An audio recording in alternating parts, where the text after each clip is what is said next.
have ADS1, opening opposition Waseda 1, closing government Sophia 1, and closing opposition CUHK 1.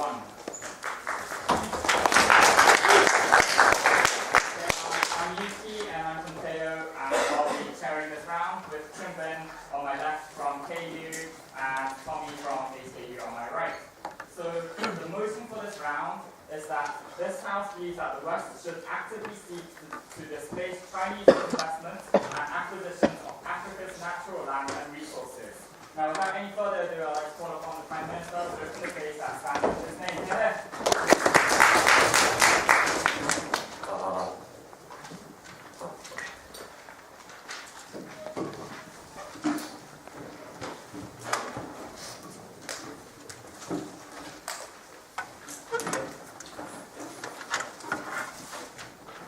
We think that the core essence of today's debate, all questions that all four sides of this House has to answer, is very simple.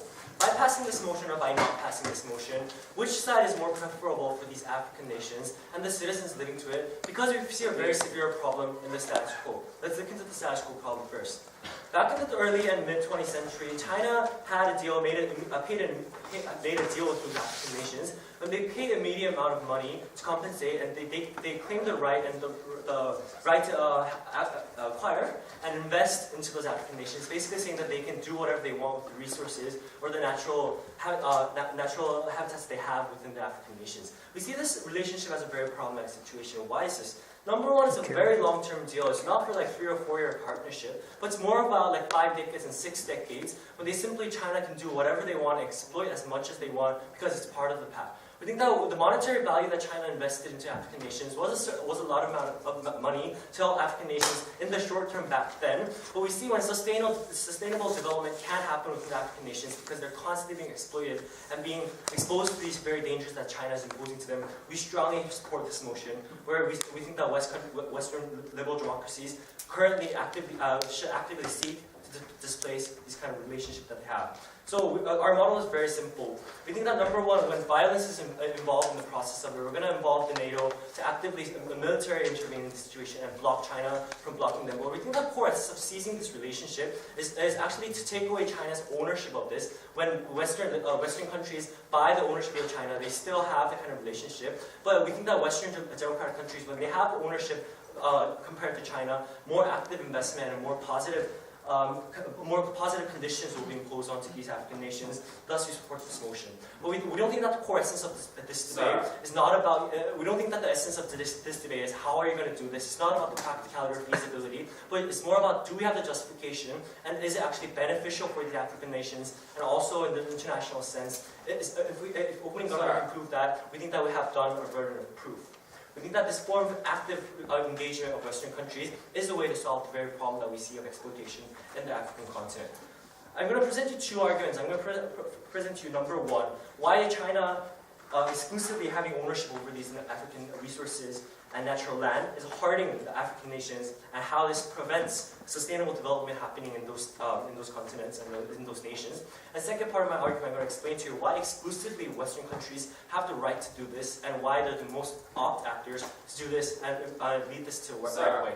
Yes. So if the West concede a certain political idea by providing more positive condition, don't you think you're actually self-contradictory to destroy the keep consistent stance? This debate isn't about politics, saying that China, we don't like your regime. We don't think that that's the essence of this debate. It's more about when Chinese government is doing a wrong thing to the innocent citizens of Africa, that's the very justification that we have. I'm going to further elaborate in my speech why Western democracies do have the right to claim ownership over the China-African relationship. Let's move on to the first argument, why this relationship is only damaging the African nations and only benefiting China.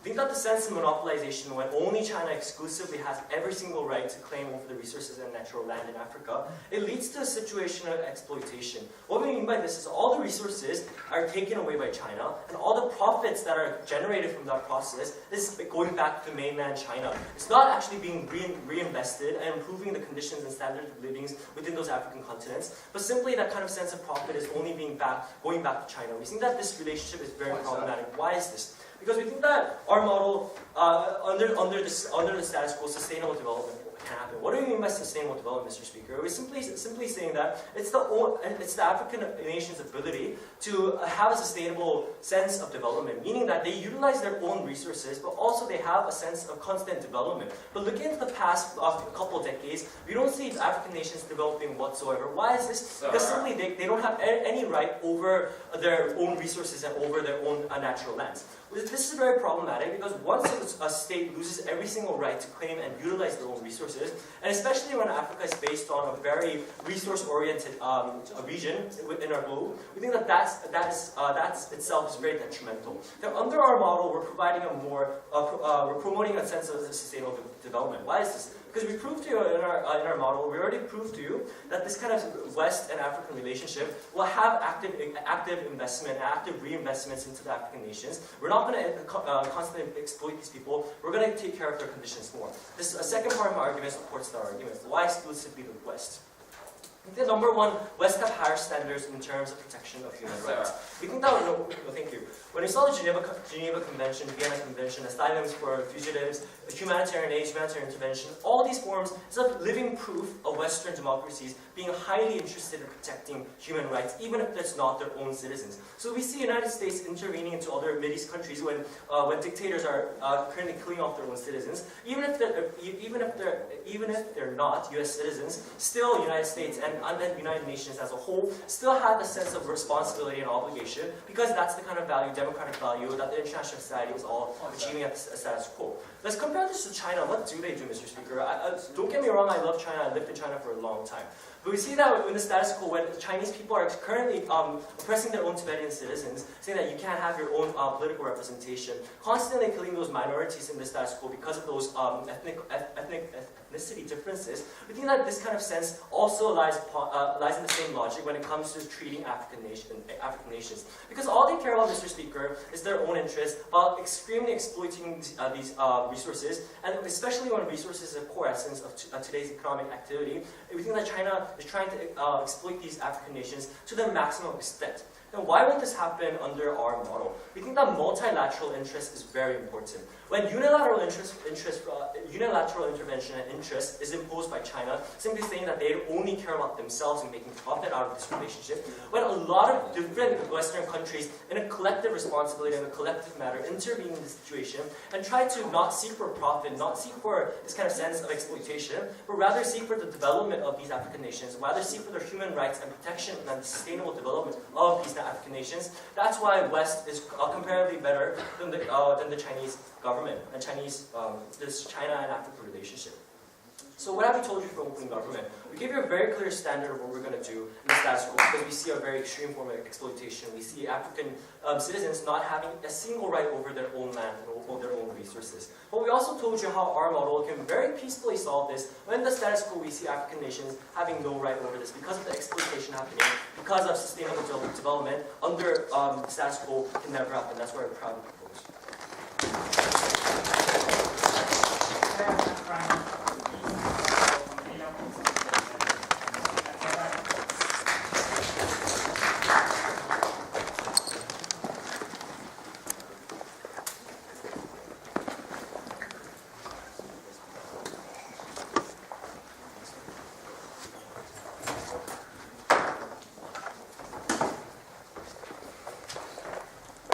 Sorry, this microphone is not working. No? Can you just speak loud? Okay. Thank you.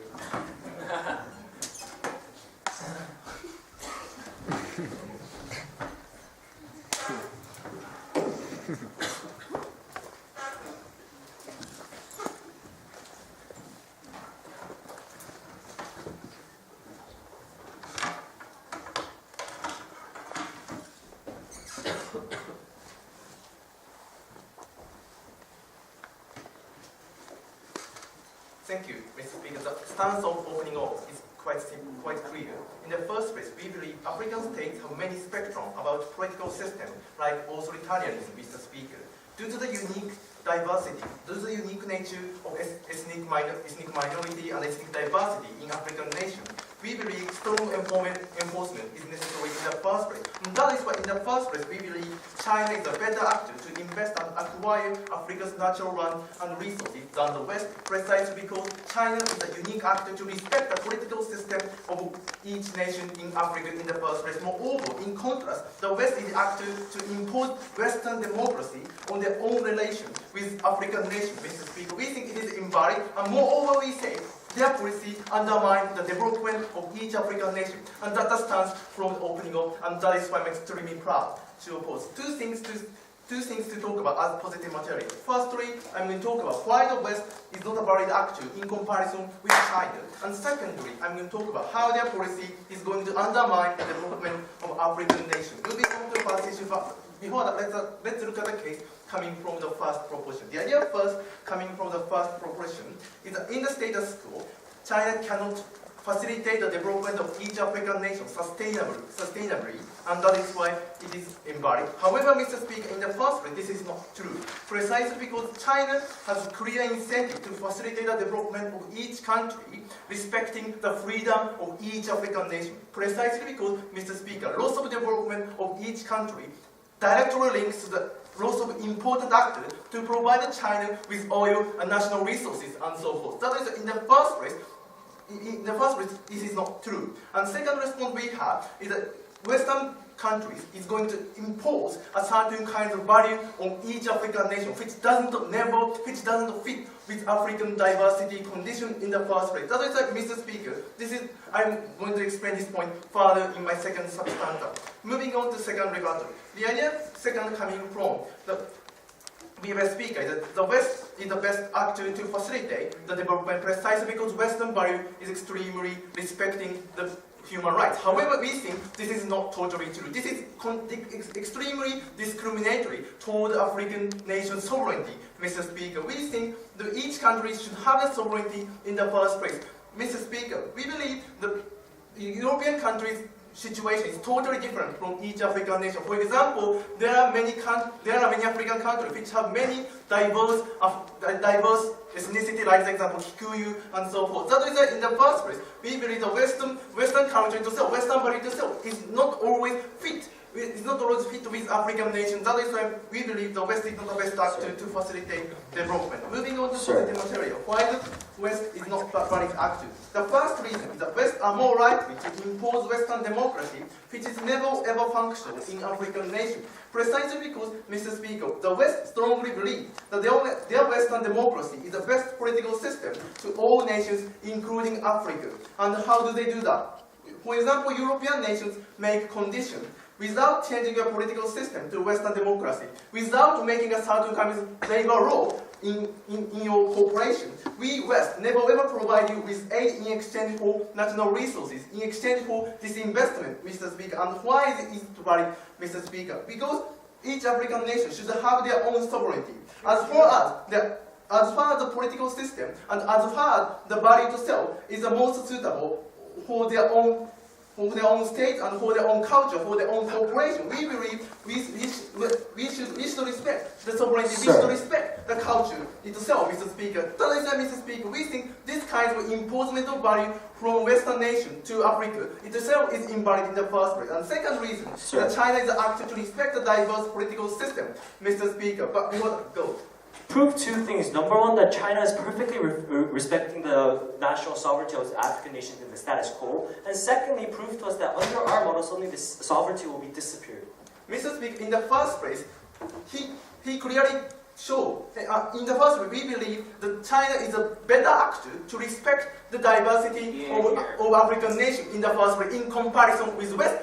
As he mentioned, in their model, they make positive condition on their investment. They make positive condition on this kind of issue. But that is why, in the first place, I prove you first point. And secondly, Mr. Speaker, we believe that China is an actor to respect the diverse political system, and this is a good introduction on my second reason. And precisely because China understands each African nation's value in the first place. Moreover, China is the best actor to to have certain kinds of communist party and so forth. And China is more likely to understand the culture of each African nation in the first place, precisely because China never will stick to democracy. China in the first place. That is, China is more likely to understand the value of each African nation. That is why China is the better actor to respect the diverse political system within African nation. And moving on to the second issue, how the policy undermines the development of Africa. In the status quo, Mr. Speaker, African nations can accelerate the development of their own, precisely because each corporation can have freedom of cooperation, like the example of using a certain kind of regulation and so forth. And precisely because we believe the freedom of each corporation is absolutely necessary, precisely because each corporation knows best about themselves, each state knows best about themselves, precisely because each state know about the value of each domestic citizen. Each corporation know best about their own value, about their own situation. Like for example, there are many ethnicity and so forth. That is through this process, maximum freedom of each corporation, maximum freedom of each state can accelerate the development, precisely because this is the most suitable framework of each corporation for development. However, what's going to happen if we take this model?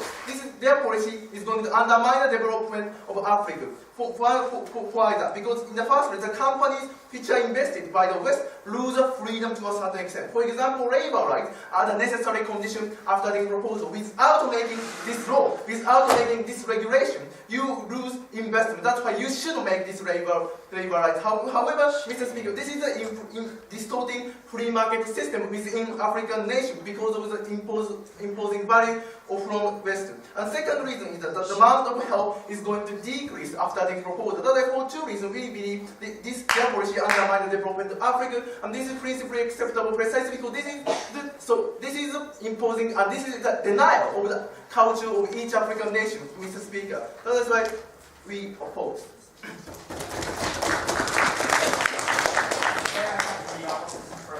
Next, so you can see that case like all upon the deputy prime minister.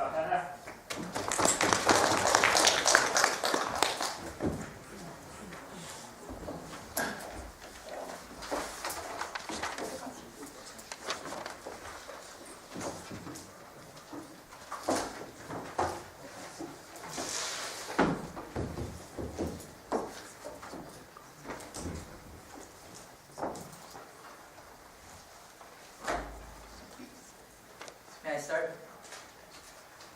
Ladies and gentlemen, in 2007, it's estimated that more than 750,000 Chinese nationals are working in different African countries. Or perhaps more than actually China and Africa's trade increased 700% during the 1990s, ladies and gentlemen. We think that there is a major influence on China and Africa, and we think that is a problem, where you're seeing China monopolizing the market of Africa, but not only that, they're not following the, healthy rules to save African economy, or they're not even helping the democracy. So as the second speaker, ladies and gentlemen, I'm going to talk about my first argument, why China is damaging the economy of Africa. And I'm going to also further elaborate why Chinese influence and investment only influences more corruption and crumbles down the democracy in Africa, ladies and gentlemen. But before that, let's just rebut the several cases of the opposition. Opposition comes up, ladies and gentlemen, and gives you the case that China is a very good actor, is a very kind actor, and is the best actor. Their better proof then, ladies and gentlemen,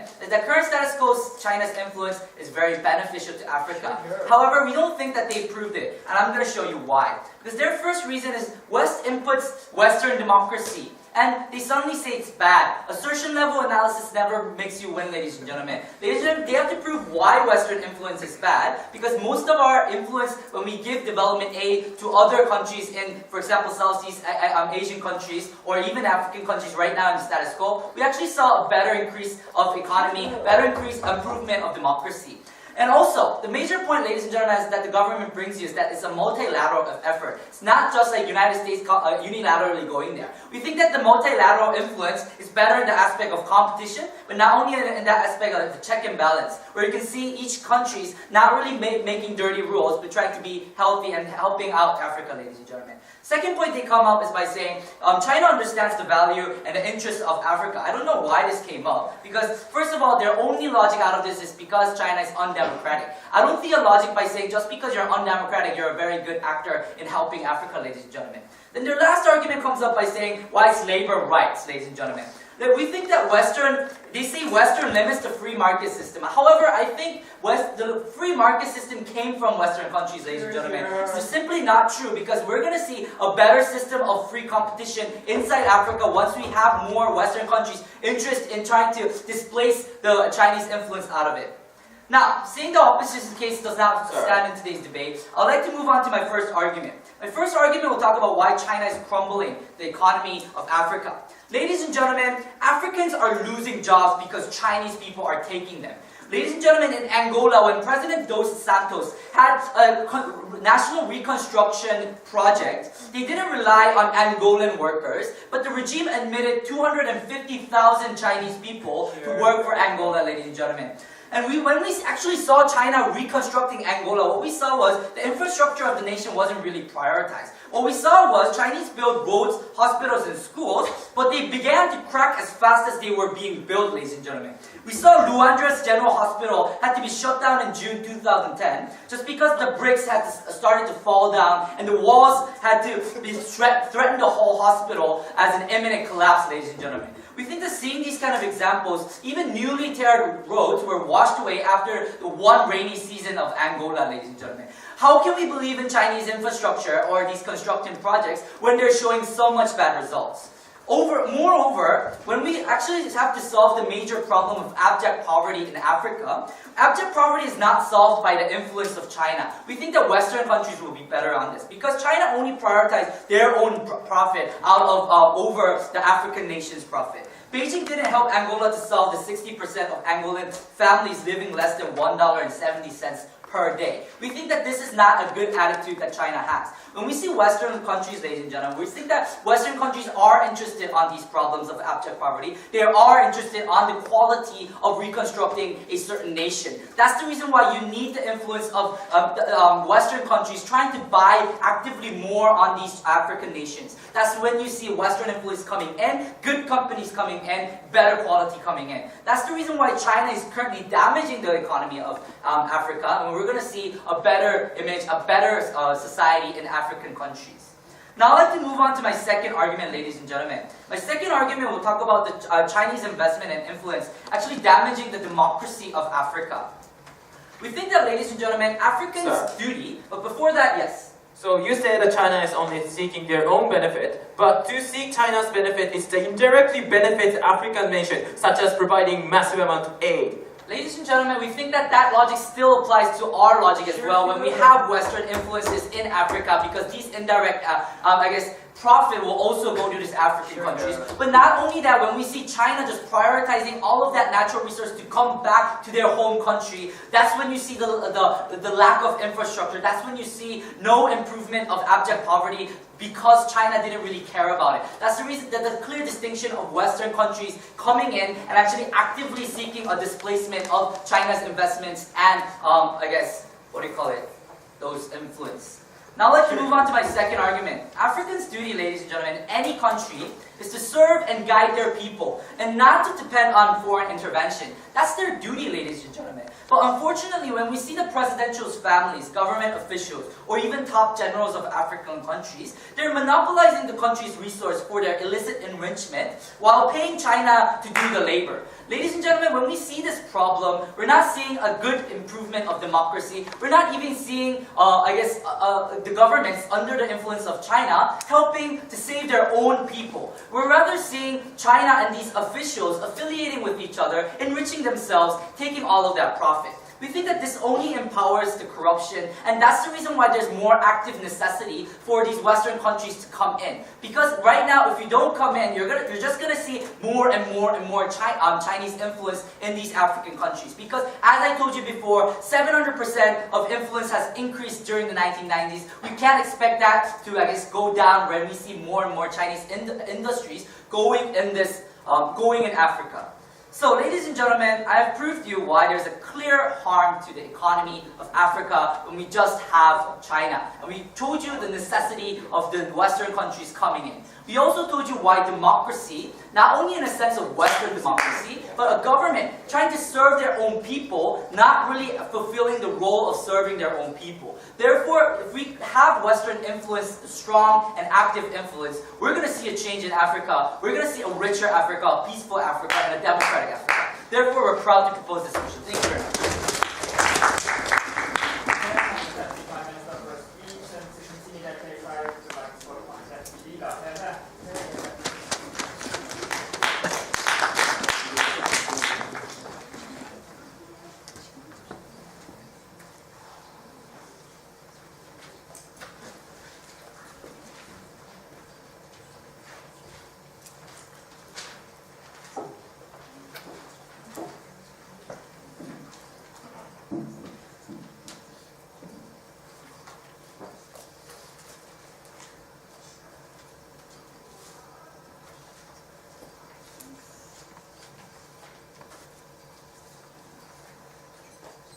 Ladies and gentlemen, so we don't hear any sort of exclusive benefit of Western investment and Western cooperation to the Africa from the opening government, Mr. Speaker. Their side of the house just condemned the current Chinese, the cooperation with the Africa, Mr. Speaker. Chinese are exploited, but they never ever provide the exclusive additional change by taking this proposal, because they are also the one that supports the free market, Mr. Speaker, without providing any sort of condition that they try to make this Africa better in this Western way. So we believe that the most suitable actor, is better actor, is the China that knows the Africa, that knows the context, that knows the political ideology, that knows the economy. Therefore, we are very proud to oppose. So I have three things to talk about. Firstly, why under the current situation that China is actually contributing the development of this economical development of this African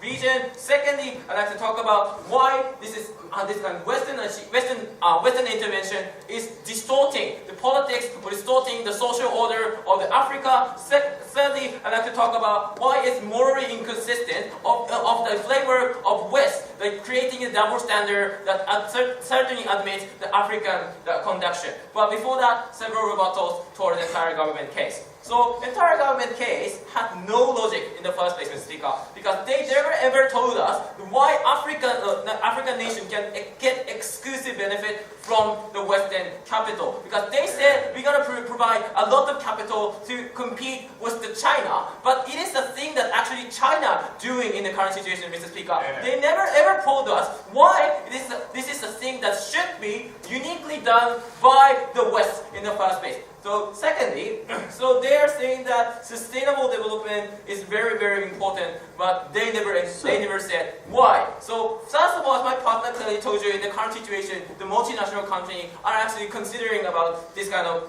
a Chinese company actually consider about this kind of resources, because China is totally dependent on this African resources anyway, Mr. Speaker. Moreover, secondly, they told us after taking this proposal, Western capital will came in, but they never mentioned why these people have this incentive to care about the Africa in the first place, Mr. Speaker. So these countries are also the profit seeker. Look at the shale which is proliferating in Africa, exploiting the oil in the Libya, with any condition, trying to benefit the Western capital, Mr. Speaker. They're saying that there's the upside down situation, that no change will happen. Secondly, they told us somehow that China is Africa is actually oppressing this minority. This is a thing that should be condemned. But first of all, the minimum standard of human rights protection is ensured even in the status quo by having that universal agreement done by the United Nations Humanitarian Commission in the first place, Mr. Speaker. Secondly, even if this kind of spectrum of protection of humanity is happening, but the United States Humanitarian Commission also admit the certain spectrum of protection of humanity that reflect the situation of the country, that reflect the degree of development within this country, Mr. Speaker. We say under the current situation, as long as this African nation are meeting the certain standard, protect the humanity, we say this should be admissible. So thirdly, they told us the Western countries are multilateral compared to the unilateral agreement of this China. But first of all, but they never told us why multilateral approach is the better approach than this kind of unilateral approach. And moreover, that we don't think that West can have consistent idea, universal idea among them, Mr. Speaker. Look at the case of EU. The EU tried to protect this human rights that condemn the Turkmenistan that oppressing the minority in the first place. But since Germany had the military base in that area, Germany actually opposed this universal decision of the EU in the first place. Look at the United States, Mr. Speaker. Even though Israel is oppressing the Gaza people, but United States are acknowledging, and they think that domestic instance, and it is not a problem. Mr. Speaker, even though the West are conceding the human right to a certain degree, and as long as this situation continuing on, even biting this proposal, we say this kind of multilateral approach is rather inefficient compared to the unilateral approach, which is uniquely done by Africa and China, understanding the situation of diversity of ethnicity. Like China has diversity of ethnicity, China is acknowledging the importance of the authoritarian regime that manage the society to function, Mr. Speaker. Look at the case of Kenya. Kenya has a lot of diverse ethnicity, and if we allow those people to conduct democracy, this politics will be distorted, Mr. Speaker, because that ethnicity will never concede each other. Ethnicity will provide very incorporatable political discussion, which never ever benefit this country as a whole. They try to represent their own ethnicity identity. That's why China is currently admitting the importance of certain authoritarian regime that try to see the benefit, the development that benefit the country as a whole. But yes. So you never engaged with my point of why China has the unique harm of harming the economy of African countries, and also further on the increasing the corruption rates of individuals' governments. So we believe that if we let this kind of African company to conduct the African business run by African people, this situation will rather lead to corruption, Mr. Speaker, compared to the Chinese situation. Because compared to the Chinese people, the African people are likely to be corrupted, because the monetary incentive is much more effective for those people in the first place, Mr. Speaker. We say it is extremely harmful. So this side has told us, and Chinese workers are actually stealing the job of African people. But first of all, we are already hiring a certain number of African people in the first place. And secondly, even though this situation is happening, this is a contract, this agreed between this Africa and China in the first place, Mr. Speaker. We say this, as long as China is actually reflecting their value in the first place, it is totally legitimate. Moving on to the development point. So we believe that two things is happening. China is actually imposed a massive amount of wealth on Africa and discovered a certain hidden resources by providing the huge amount of economic wealth. Moreover, the Chinese people is respecting economic system of African country that makes this company function at the most in the first place, Mr. Speaker. We see it is extremely beneficial for those people. Since the opening government never showed unique benefit coming from the West, we say it's keeping status quo is much better for respecting the African country and economy we oppose.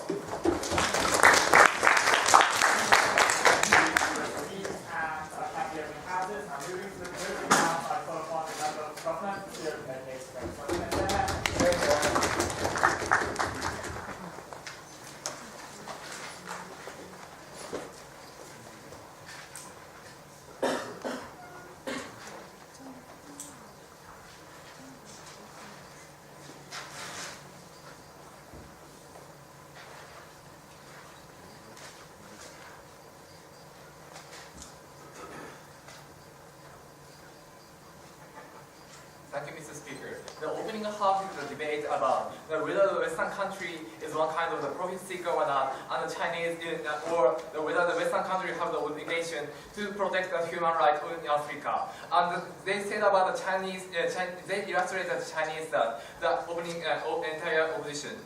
illustrate Chinese that they are so friendly about the African country because they don't have the democratic system, and that is similar to the African country. We think being not democratic country or being not democratic politic, it doesn't mean they are friendly with the African country, because actually they are sometimes a profit seeker. Actually about the Chinese, uniquely about the Chinese, who is developing now, right now. So we think in that case, the politics and that style of the politics is not related to such thing about the market or that between the African country and China or the Western country. So I'm very proud to propose this motion to protect such resources, land, and the human rights in the African country. So first I'd like to refute the previous speaker. The previous speaker has said about the development of the country, of African country, that the China can give auto wealth to the country. We think it is not a unique reason for the China, because the Western country is also developed well. So in that case, when they have the trade between the Western country and the African country, they can give some wealth to the African country because they are actually trading. So there's no uniqueness about the Chinese people.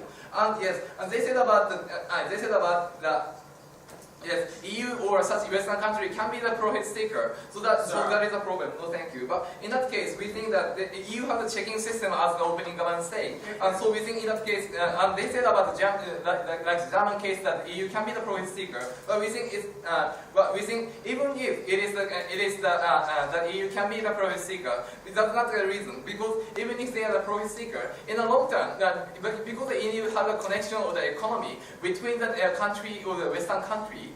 So they are considering about economy. That is a profit. So in that case, the long-term benefit by exploiting or by giving by trading in long term with African country, it is a very important thing for the EU country. So in that case, they can discuss about how to trade with African country, and they will protect to some extent the worker or the African nation, and they will have some reasonable price for such resources. So in that case, because they can achieve the long-term benefit by trading.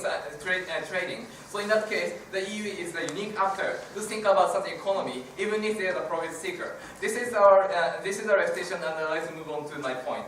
In my point, I would like to explain why the Western country has incentive, even if incentive to keep such long term to protect the human rights of the African country, or why such country have the incentive not to exploit the African natural land and resources, and even if they are a profit seeker. So.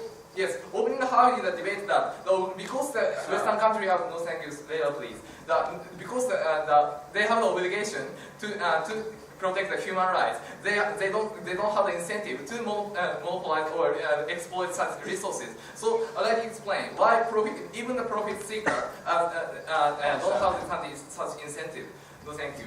Because there are two kinds of the developing state. First one, they are actually developing, like the Chinese people. So in that case, they are looking at the short-term benefit because they are actually developing. So they are what they are seeking is the money in that status quo. So they don't have to think about the long term because they are actually developing, and there are people who is developing. So in the citizens level, they have a citizen that they are actually developing, and they are seeking the profit in the status quo. So in that case, there's actually need for the short-term benefit. So they are focusing on such thing. So they don't think about such long-term benefit, which can be given by keeping such trading so long-term. So we think the Chinese is the first step of the developing. So they are not a unique actor to trade with African countries. But however, the Western countries, they are the second step. They are already developed enough, and they don't have the room to develop more. So their incentive is to be stable in that situation. So in that case, they will focus on the long-term benefit that will make such trading stable. So in that case, they have even if they are the profit seeker, they have the incentive to keep such trading in long term. That means not exploiting such money or resources in the African country. Yes. So we told you in terms of profit seeking, there is no difference between China and West. The advantage of China is that China doesn't provide democratic conditions that provoke ethnic division and undermine the country and economic activity. Because about democracy or not, their argument is that they have a similar culture that is an undemocratic thing. But we think that what is the unique point of the democracy is that they are listening to the opinion of all citizens, and they are focusing actually on the majority and minority. So in that case, this is the unique point of the democratic country. So they have the incentive to focus on the opinion about the African country. So we think in that case about the political differences. Rather, the democratic country is a unique actor to think about the African country. So they have some incentives to think about the thing. This is first one, explaining the development step of two country development. Even if they are profit seeker, they will seek about the long-term benefits. Second of all, I'd like to explain why the importance of obligation to protect the right of the African. The opening government explain about the obligation. They have the obligation to seek to protect such rights of the African. So I'd like to explain that importance. So we think it is a serious problem to exploiting the African nation resources, because the African country is now developing and now seeking the opportunity to develop their country, their own country. So in that case, when in the future, when they have the development and they develop enough and they have the technology to use their resources by themselves and to make their profit by themselves, in that case, when the China is that is exploited and there's lack of the resources, they cannot develop enough because the resources in their own country is so important for them. So in that case, there's the importance of obligation, because not only because the right of the human in Africa in the status quo, but for the keeping the status quo. In the future, they have the right to they have the obligation. So we think it is important. So we propose this. First speech, and I call upon the member of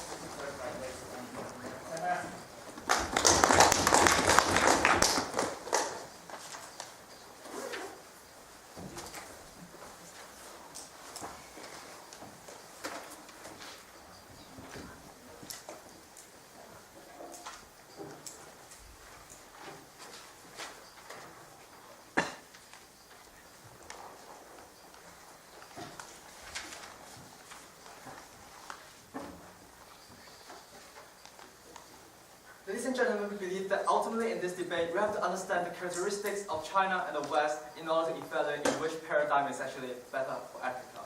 We believe on the opposition side that firstly, that the harms on the government side is actually exaggerated, and secondly, even if those harms stands, the benefits of having China in Africa actually exceed those harms, and thirdly, having the West in Africa instead of China is actually makes the weather worse.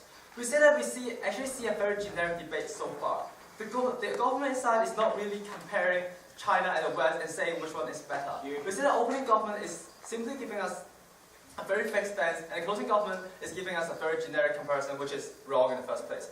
Today, in the closing opposition, we'll bring to you two material. Firstly, on how actually the West will not gain the trust of African countries and will not be able to plan with them in the first place. And secondly, how the West will not be able to provide the sustainable development that Africa really needs. So, but before that, let's see what the opening gulf and the closing gulf has given to us. First, the opening gulf. So, the major point was like stem from this thing, right? That China is actually exploiting those African countries. We say that this is not true. Firstly, first response, China is actually giving massive development aid every year to Africa. This is what they call the 52+1 policy, right? China is trying to portray itself as the leader of the third world country. We do not see an incentive for China to do otherwise. And secondly, their infrastructure point was also invalid. We say that China has to use those infrastructure aka roads, airports as well. China actually has the incentive to build it better and better. We do not see that what the opening government told us is true. Secondly, they say that the Western countries have the right to do so because they have to protect human rights, right? Three responses. Firstly, it was a legitimate contract between China and those African countries in the first place. We do not see why the West has the right to step in. Secondly,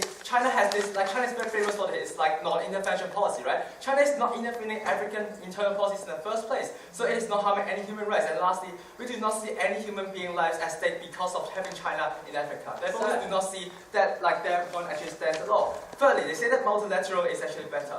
Firstly, we say that being multilateral means they are planning separately. And this, as our opening house told you, is inefficient or may even lead to conflicts. And secondly, if they want to avoid conflicts, they have to plan together, first becoming unilateral anyways. And thirdly, we say that by diversing those capitals with those already small Western countries, we actually have very small capitals which is insufficient for actually promoting important projects in those African countries.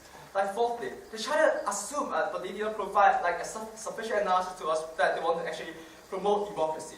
Firstly, we say there's a lack of analysis. They did not tell us why having those companies in the first place will actually lead to a democratization of African countries. Secondly, we say that Africa actually needs economic benefits, economic stability instead of democratic development right now, or else it will lead to weak democracies like Congo or like other African countries. And lastly, we say that by having a comparison in my extensions, I'll tell you why, and that process will simply not be changed. And yes, open. So why is China's current contract of signing with governments and feeding them, and also taking all of the jobs in Angola for 250,000 jobs that these Angolan people could have done? Do you think this is better?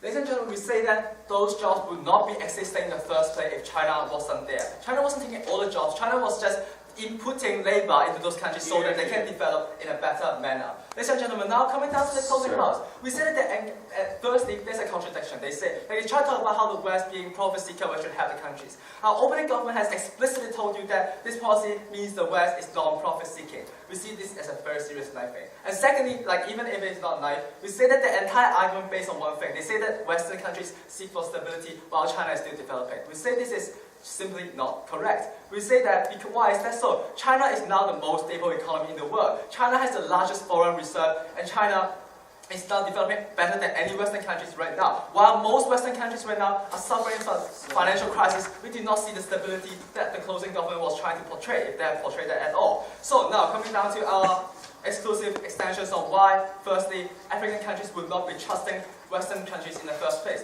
Why is that so? We say that you must understand the relationship between African countries and Western countries, right? Firstly, their colonial history. In the past, Western countries have been exploiting African countries at more than 100% on full scale. We say there are no reasons for those African countries all of a sudden trust Western countries when their recent history isn't any better. We say that secondly, we also see a very recent intervention history on places like Middle East and also in places like Congo, where those intervention forces are actually not really helping at all. Instead, they're actually a lot of time exploiting their oil for their own interests. We say that Western countries have very poor record, both historically and also recently. We do not see any reasons for the African countries to trust them.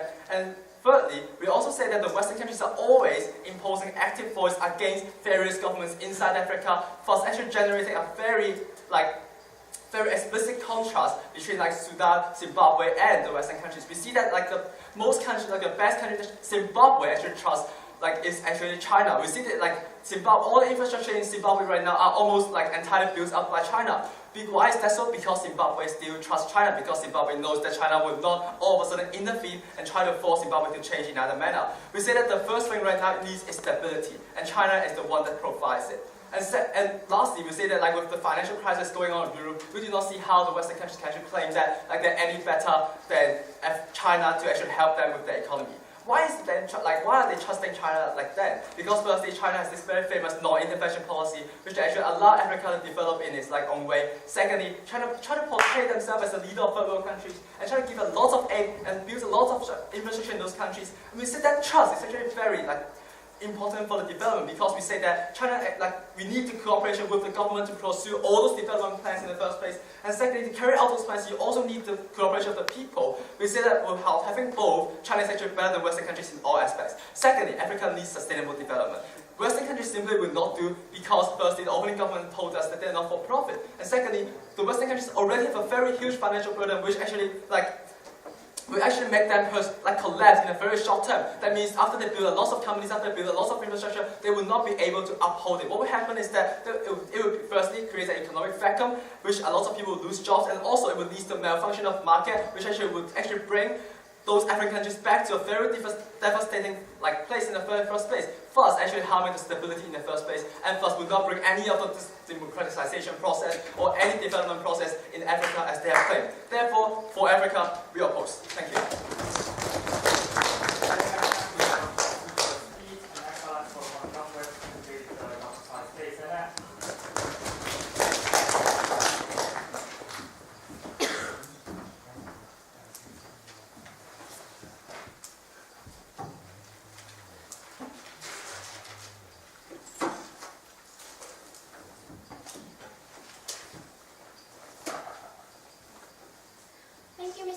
and good evening, ladies and gentlemen in this house. In this land, many people are talking about we should respect African people, we should respect sovereignty of the African nation.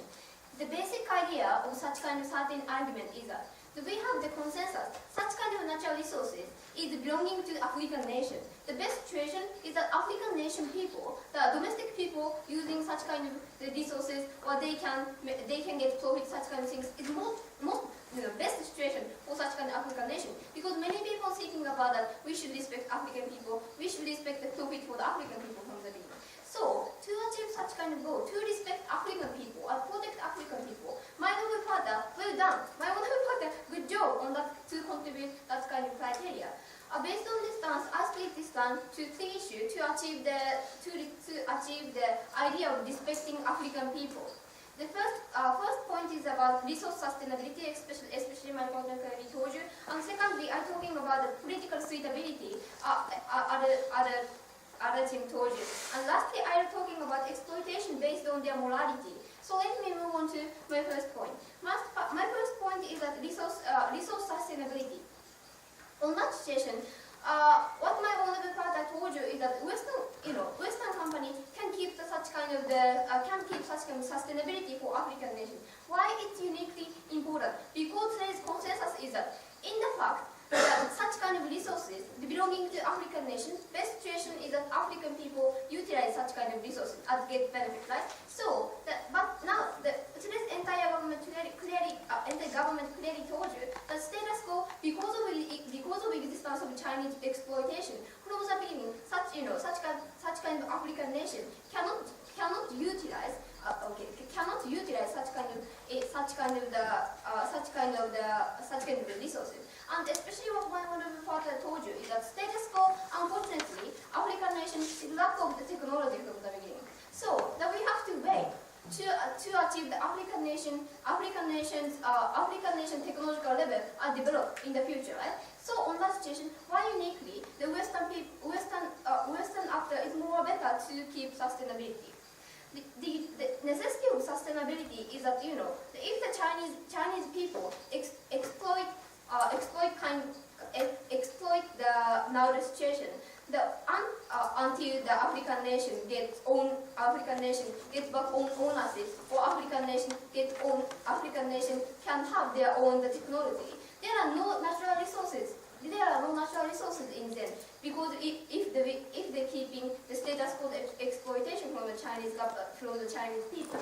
But on the other hand, Western people, we clearly told you that my partner clearly told you from the beginning there are no demand compared with the Chinese people or Western people. What my honorable father told you is that China is developing country, right? They still develop. So there are huge demand to using natural resources, right? If you look at the status quo Chinese situation, there are many demand of the using natural resources. For example, factory, for example, develop many industry. Right? So on that situation, but on the other hand, we look at the Western people. Western people already developed from the beginning, right? So on that situation, from the beginning, there are not so huge demand for the Western people. So on that situation, the Chinese people have the tendency to exploit more compared with the Western people from the beginning. On that situation, today's closing opposition side told you the Western people have more incentive to exploit such from the African nation, because the Western people suffering from the economic crisis. But economic crisis not connected to such kind of exploiting natural resources, right? Because the who suffer in the economic crisis from the beginning, they're losing their job for the desk work or the domestic the factory, etc., etc. So on that situation, there are no necessity to exploit the natural resources in the inside of Africa from the beginning. But on the other hand, my partner clearly told you, China have incentive. China have demand for the natural resources in the Africa. So there are high possibility to China this exploit high speed. So on that situation, we have the Western is best actor to guarantee the sustainability in the Africa. Later, please, sorry. And so let me move on to my second point. My second point is the political suitability. We think that today's oppositions are a crucial failure. They're talking about that political suitability is important. After plan adoption, dramatically the African nation political system collapsed. But they never explain why uniquely, why dramatically after plan adoption, just Western people joining such kind of place, just Western people to get ownership such kind of place. Why uniquely? Why just such kind of the action, the African nation political are affected from the beginning, right? Just by ownership or just by the such kind of natural resources are not strongly connected to political situation from the beginning. And what my father clearly told you is that they thinking about that democracy is problematic. But what my father clearly told you is that please look at basic idea of democracy. Basic idea of democracy is that listen to all people's idea. We have to respect all people's idea. We need all people's idea equally. That is democratic. Okay, please. Okay, tell me why America does not need oil.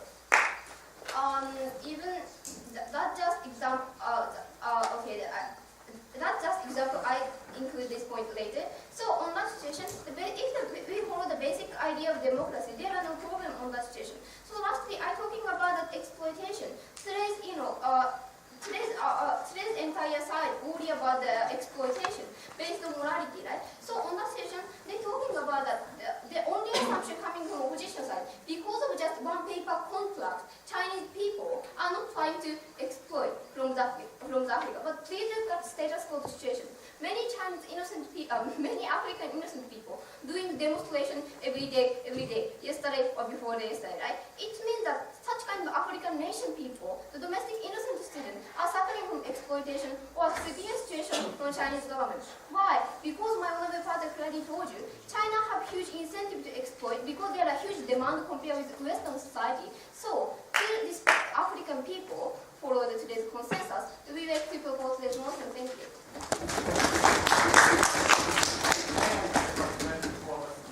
Next to conclude this round, I call upon the opposition.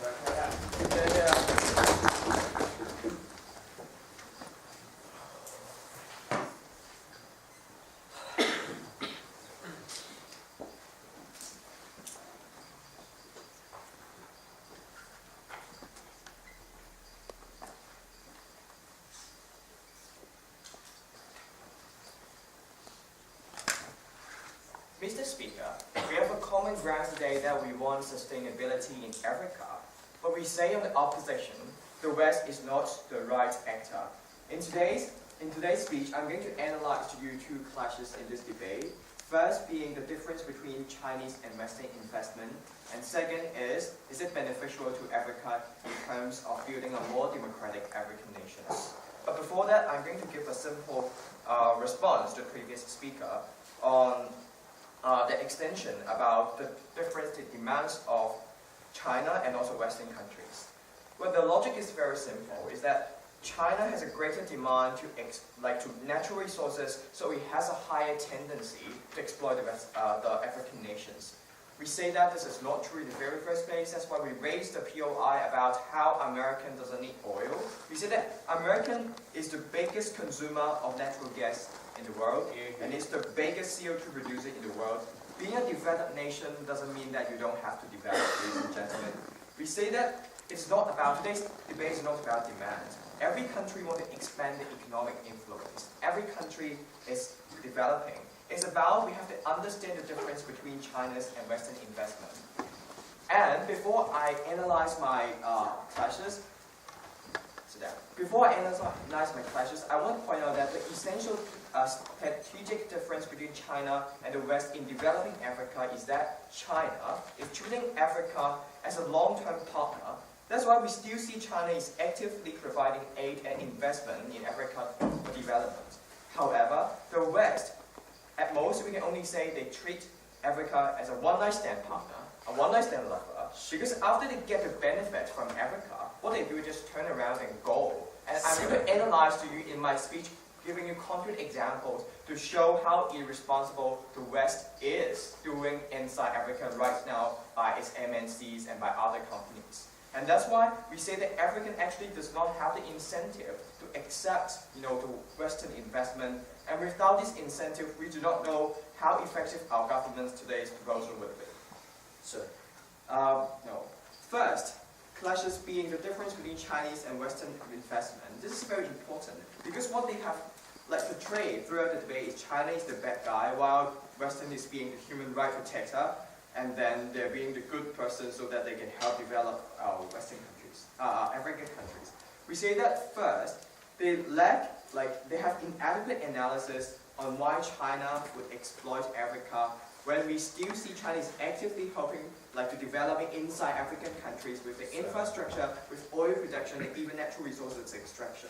And we also given examples about how exploitation doesn't necessarily happen with Chinese investment. When we see, a few years back, China actually sent their own training units to Africa to build up their own railway system and to facilitate the trade between African nations. We see these are concrete examples of how China is not trying to exploit. Well, the only example that they have used throughout the whole debate is the example of Angler, like China is taking a lot of jobs. But we say that this example is not contributing to the case because it doesn't prove that the Western powers won't exploit their workers. It doesn't prove that they enjoy the exclusive benefits from the Western countries, so that we don't see this example being particularly useful. Yes.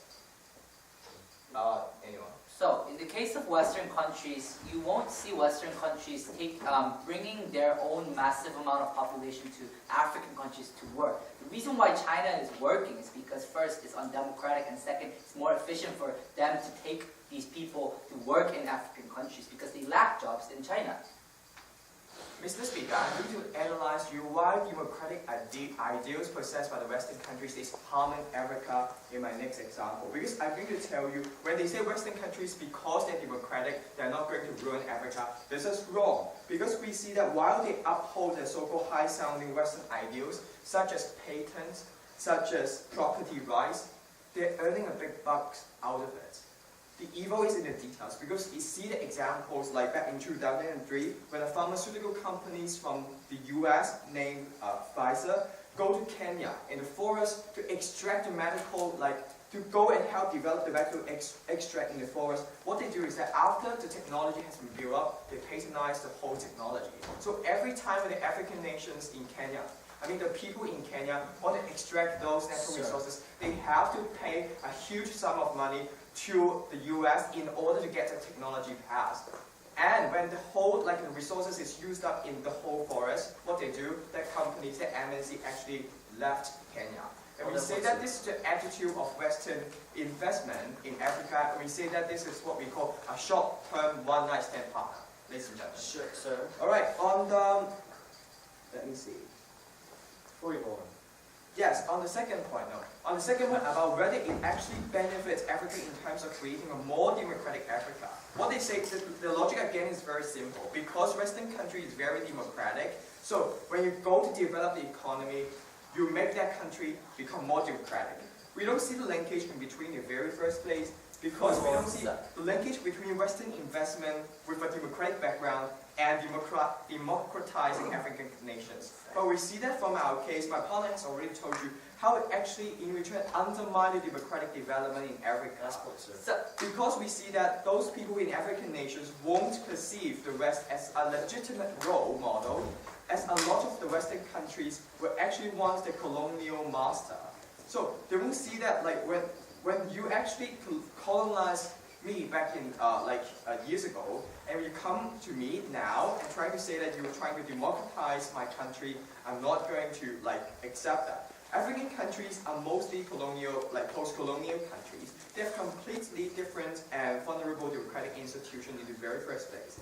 And we say that African countries, they have different human rights standards in the very first place, and the society actually lacks consensus on how the democracy inside different institutions, be it political or economic, should develop. And that's why we need time for African countries to develop themselves, but not through Western imposed ideas on to the African nations. So such Western intervention will only irritate a lot of African nations, as they will perceive this as investment as a strain that is attached to Western ideals, and ultimately they will think of Western hegemony. They will try to that is trying to change their own societies. And we say that this gives a lack of incentives for the African nations to accept the Western investment. And what we have told you at the end of today, because we don't see sustainability happening in the case, and we don't see democratic Africa, and that's why we are very proud of it.